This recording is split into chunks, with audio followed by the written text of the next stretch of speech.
kubona yuko rero igihe babanje kubona sida kandi ku bushake bwabo Kazungura memukire w'agasimba wawe anyiwi kazungure w'agasimba wawe anyiwi kazungure mani sakuze elika wanjye Yesu we uzamubaza umwana wanjye yewe mana we uzamubaza umwana wanjye elika wanjye uzamumubaza mana we uzamumubaze maraso yazayabazwe azamujye kugahanga iteka ryose ayiwe manda we ndapfuye imundekure we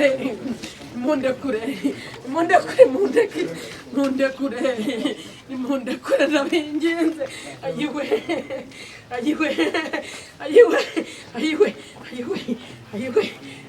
manda we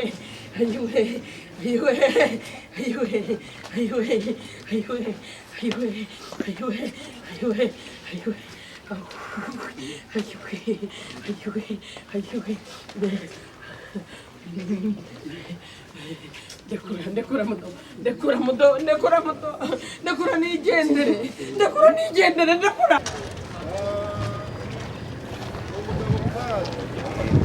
aho bafungiye kuri sitasiyo ya Ribu ya Kicukiro. Uyu mugabo arinzwe n'abapolisi babiri bamufashe hagati n'abandi babiri bamurinze ariko ntabwo ararabona. Uwo mugabo w'umuzungu bitanga inzira hano.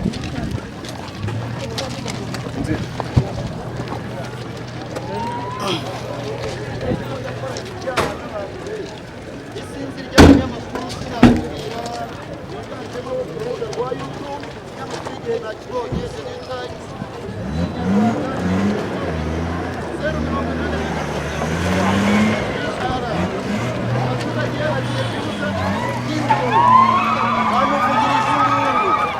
Anytime umwe mu bagabo bakoze amabara koko ariko mana cyane ntabwo byoroshye reportage nk'izi ziba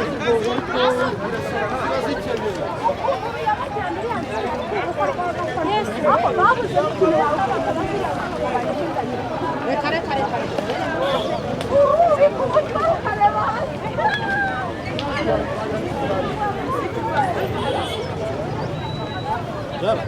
Oui.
umwirondoro wawe ni Kasongore, ukaba uri mwene uragiwe nayo na uwayigira, ukaba waravutse mu mwaka w'1989 tariki 23 kugira ngo igihugu cy'u Rwanda akaba ari naho utuye mu mujyi wa Kigali mu karere ka Kicukiro umurenge wa Kanombe akagari ka Busanza umudugudu wa Isukiri akaba ufite nimero y'irangamuntu 11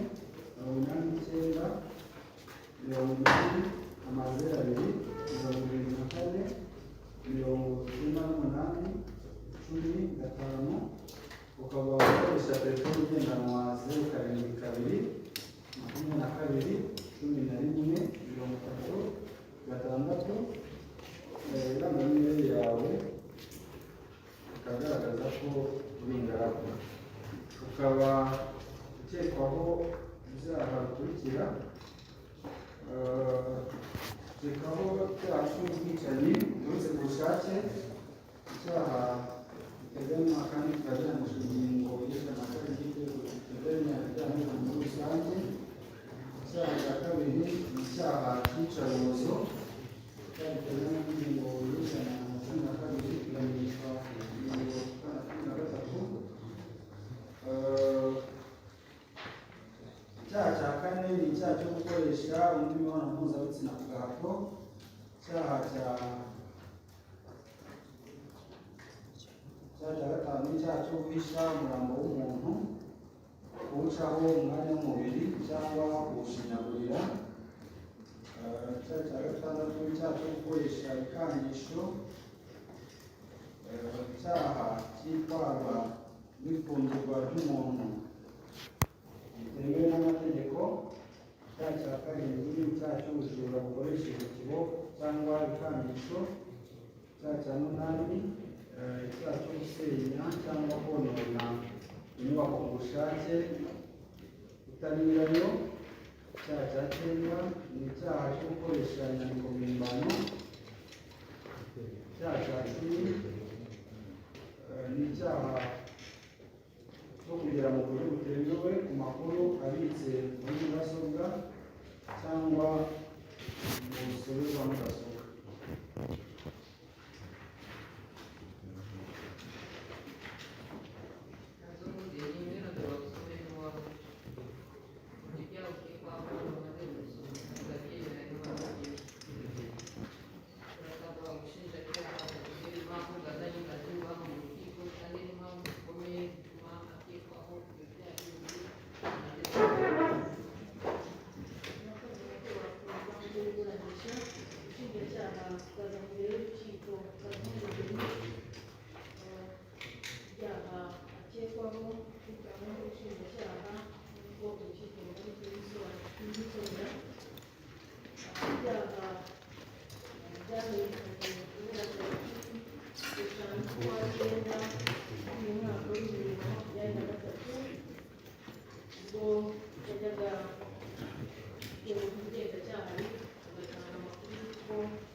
yamara kubageza mu rugo rwe agahita abakingirana akabazirika amaboko n'amaguru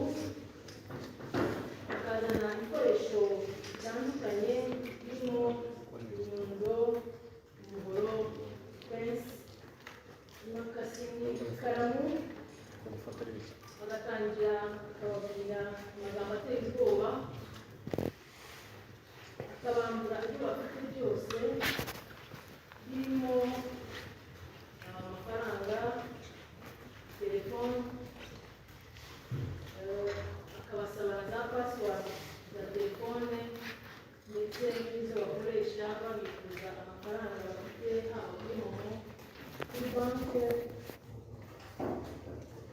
ndetse bamwe muri bo akabakoresha inyandiko zibategeka kwandika yuko bamuhaye ibyo batunze mu ngo zabo,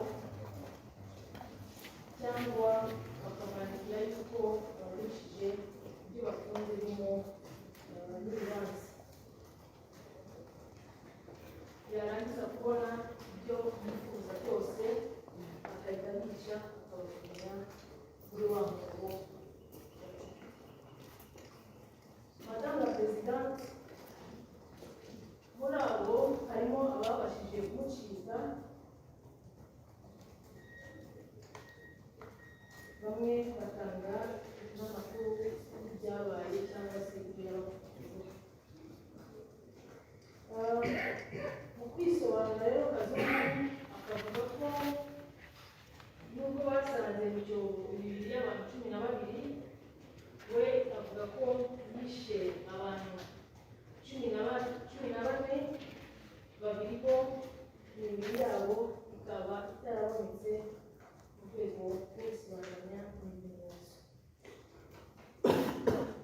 Ibi Kazungu akaba yarabigezeho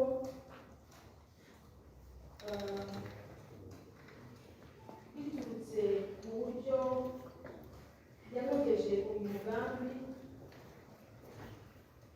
akajya gutura mu by'ukuri ahantu hameze nk'aho asa nk'aho ari wenyine, anakoresha imyirondoro itari iye, aho hamwe yiyise Dushimimana Joseph bigaragara ku masezerano yakodesheje inzu, ndetse n'ibyo ngibyo yabaga yananiye akagenda abigurisha yiyita amazina y'undi muntu witwa Turatsinze Eric.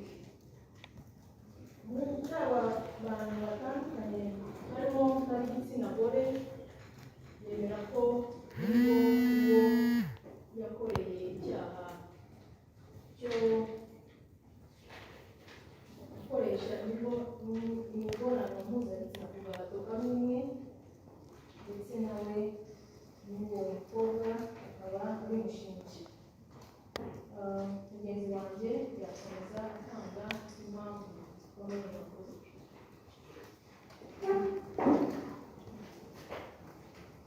Murakoze Madame la Présidente.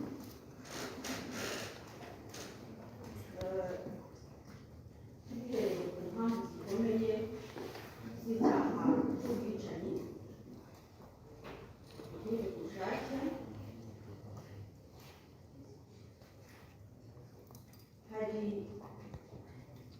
imibiri 12 yabonetse mu gikoni cy'inzu Kazungu yari atuye, mu mwobo wari ucukuyemo. Kazungu mu ibazwa rye, haba imbere y'ubugenzacyaha, imbere y'ubushinjacyaha, yemera ko iyo mibiri 12 ari iy'abantu yishe ubwe,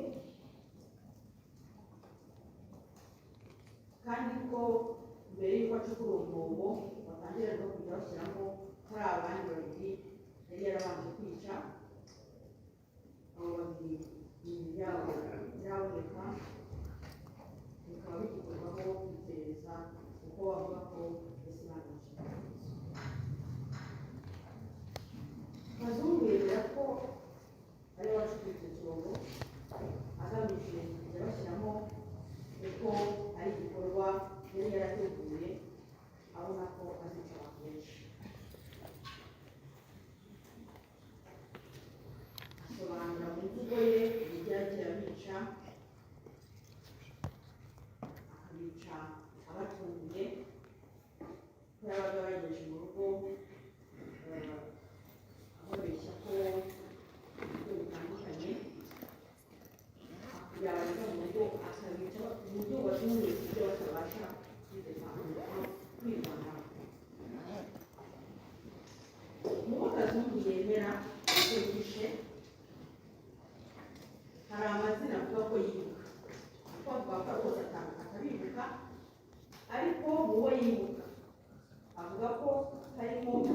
Eric Turatsinze akavuga ko amwibuka kuko yamusigaranye icyangombwa akajya umwirondoro we amwitira. Avuga ko yishe uwitwa Eliane Mbabazi n'uwitwa Clementine n'undi witwa Françoise. Abo nibo avuga ko yibuka, avuga ko icyo gihe yasobanuraga ko uko azagenda yibuka n'uko azagenda atanga amakuru n'umwirondoro we yabonye. Iyo mvugo ya Kazungu rero inahuza n'ibyagaragaye aho icyaha cyakorewe, kuko muri raporo yakozwe n'ubugenzacyaha y'ahabereye icyaha igaragaza ko koko havanyweho ibintu 12, ikagaragaza amafoto y'ahakuwe umubiri icyobo, ikagaragaza ko n'uko imibiri yari imeze kandi ko imibiri imyinshi yari yarangiritse, yari imaze kwangirika kubera igihe yari imaze. Ku cyaha cyo kwica umurambo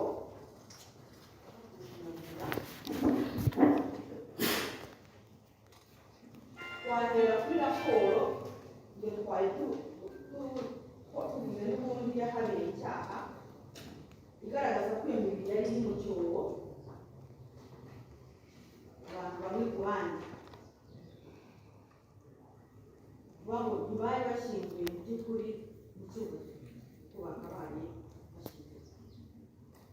Mu ibazwa rya Kazungu yemera ko koko yishe abantu, akavuga ko yari yacukuye icyobo bashyiramo bose, kandi ko yabanje kujya ashyiraho itaka kuko ashyizemo agashyiraho undi hejuru nawe agashyiraho itaka, ngo ariko abona icyobo kizuzura vuba afata icyemezo cy'uko azajya ashyira umuntu agerekeje ku wundi.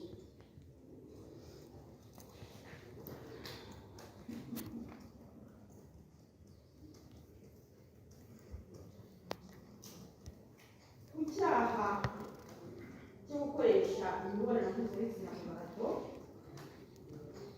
Kazungu imbere y'ubugenzacyaha n'imbere y'ubushinjacyaha yemera ko mu bakobwa yajyanye iwe agakorera ibyaha bitandukanye, umwe ari we yasambanyije.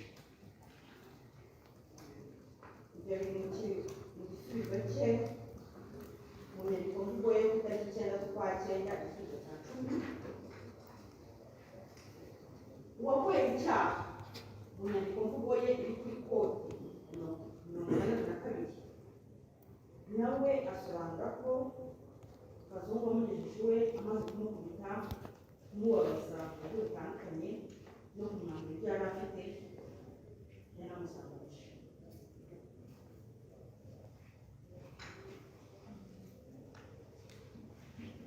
Ku cyaha cy'iyicarubozo, icyaha cy'ifatwa n'ifungirana ry'umuntu bitemewe n'amategeko, icyaha cy'ubujura bukoresheje ikiboko n'ibikandisho, ndetse n'icyaha cy'ibikandisho cyo kugira umuntu nabi, mu ibazwa rya Kazungu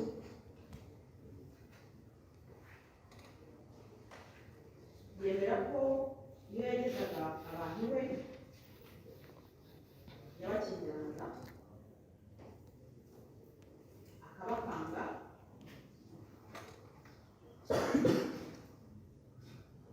akabatera ubwoba akoresheje ibikoresho bitandukanye, harimo no kubakorera kubaza umubiri ko hari abo yavuga ko yabanza kuza bakumva bahize umwuka bakamwemerera kumuha ibyo bafite, hanyuma yamara kubakorera ibyo byose akabambura ibyo bazanye, akabambura imibare y'ibanga y'amatelefoni,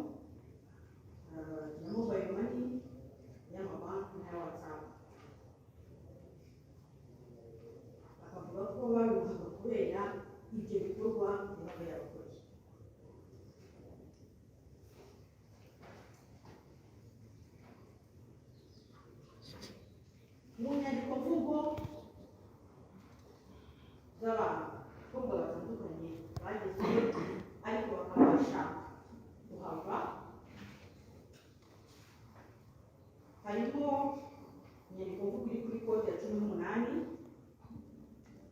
n'umwe mu bahohotewe isobanura uburyo yahamagawe nk'aho asanze mugenzi we baziranye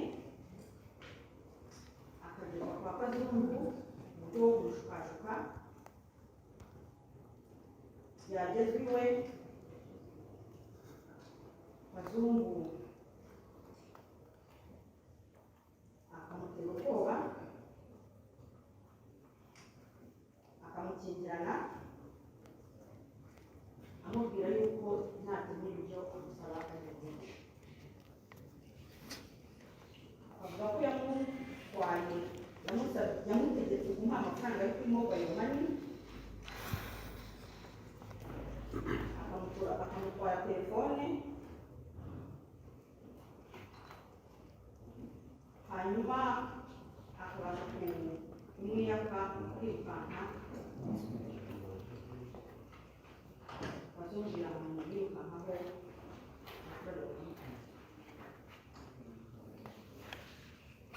mu nyandiko mvugo y'undi bakobwa bahohotewe uri kuri kode 20 nawe agaragaza uburyo yagejejwe ku yakoze uburyo bwo kumushukashuka yagezwayo Kazungu akamushyingirana akamurinda yakumva agiye guhuriza umwuka akemera kumuha pasiwadi yamusabaga ndetse akamusaba kwandika inyandiko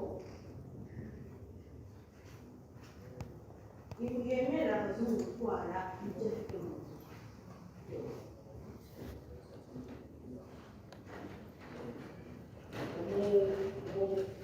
umukobwa ukoreye icyaha kuko cya 20 agaragaza ko yinjiye mu nzu ya Kazungu ku itariki ya 27 akabasha kuvamo ku itariki ya 28 ibyo ni nabyo ahurizaho n'abandi bakobwa nk'uri kuri kode ya 3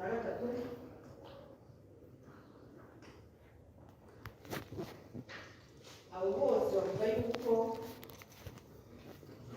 uburyo yabikoraga mu buryo bumwe mu kubatera ubwoba no kubanira bakavuga ko yakoreshaga ibikoresho birimo ipensi imigozi yo kurazirika icyuma ikaramu bose bahuriza ku ikaramu Kazungu yakoreshaga abajura mu matungo akabakoresha mu rwego rwo kubabaza kugira ngo agere bamuhe ibyo bifuza ko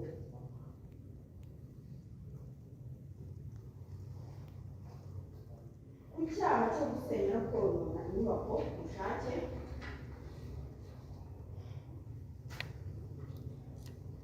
mu nyandiko mvugo ya Kazungu yemera ko mu gikoni yari atuyemo cyari igikoni kigezemo igikoni cyubatse sima ariko ko yagicukuye akakibamo umwobo ibyo kandi biremezwa n'umutangabuhamya w'ubushyirangire Augustin nyir'inzu akodeshwaga na Kazungu unagaragaza ko igikoni cye Kazungu akinjiramo cyari igikoni gifite sima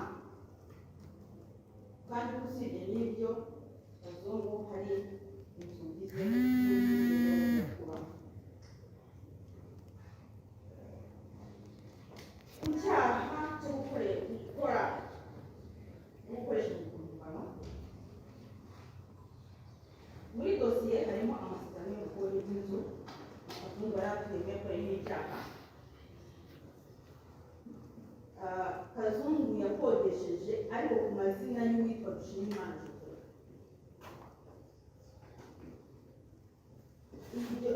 ayo mazina niyo yakoresheje yigaragaza nk'aho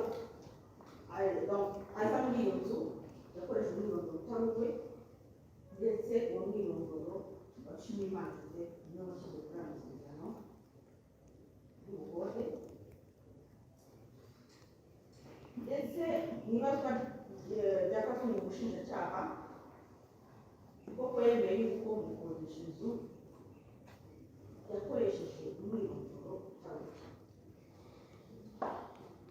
Avuga ko yakoresheje umwirondoro witwa Dushimimana usanzwe ufungiye muri gereza ya Mageragere, akavuga ko ariwo yakoreshaga kugira ngo agere ku bikorwa bimwe na bimwe kuko yashaka ko umwirondoro we ni umwirondoro wa Dushimimana Joseph. Yari anafite simukadi yakoreshaga yari ibaruwe kuri akazi mbere y'uko agera muri iyo karitsiye kuko kuhatura. Ibyo bikaba binagaragaza ko aza gutura ku hantu yaje azi neza ko ibyo agiye kukorera ari ibyaha, yarateguye ko azakoresha umwirondoro. Mu nyandiko mvugo yashyira mbere komite y'inzu abumva akodeshaga, avuga ko koko Kazungu yamubwiye ko yitwa Dushimimana Joseph, ayo mazina akaba ariyo akoreshwa ku masezerano y'ubukode. Ayo masezerano y'ubukode ku cyaha cyo kugera mu buryo butemewe ku makuru abitse muri mudasobwa cyangwa mu rutare rwa mudasobwa,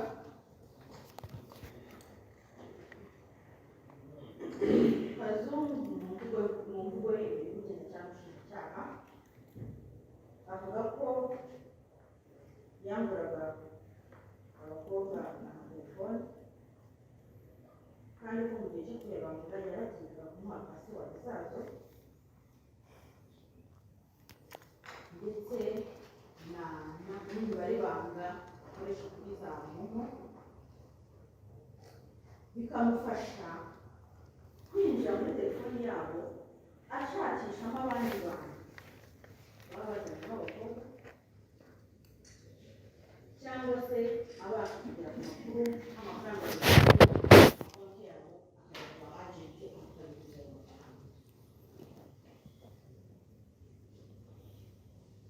mu nyandiko mvugo z'ababajijwe twagaragaje haruguru, bose bavuze ikintu cy'uko Kazungu yabakaga umubare banga haba ku matelefoni, ku mobile money, ku mabanki ndetse n'ababa bafite amapasiwadi muri WhatsApp akabasaba kumubwira pasiwadi zabo. Basobanura rero ko imibare banga yari yikoreshaga akagera ku makonti yabo agatwara amafaranga yabaga abitse ku makonti yabo.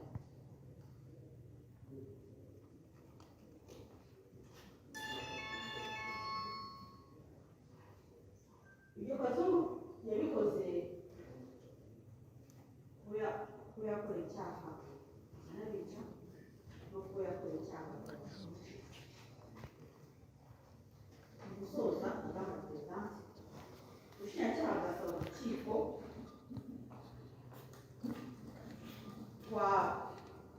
gufata icyemezo gifunga Kazungu by'agateganyo cy'iminsi 30 kuko hari impamvu zikomeye kandi zihagije zituma hakekwa kuri ibyaha byose twavuze yabikoze.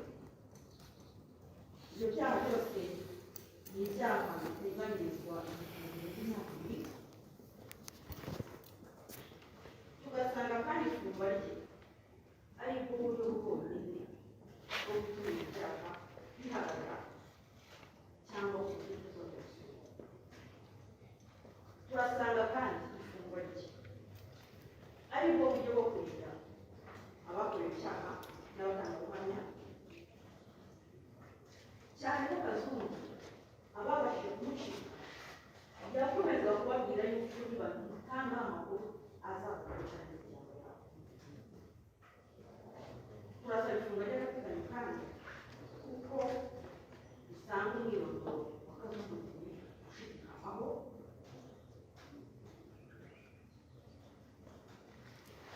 tukaba rero twasabaga yuko muri ibyo byose kugira ngo tubashe kunoza iperereza gushyira mu buryo bwerekeye.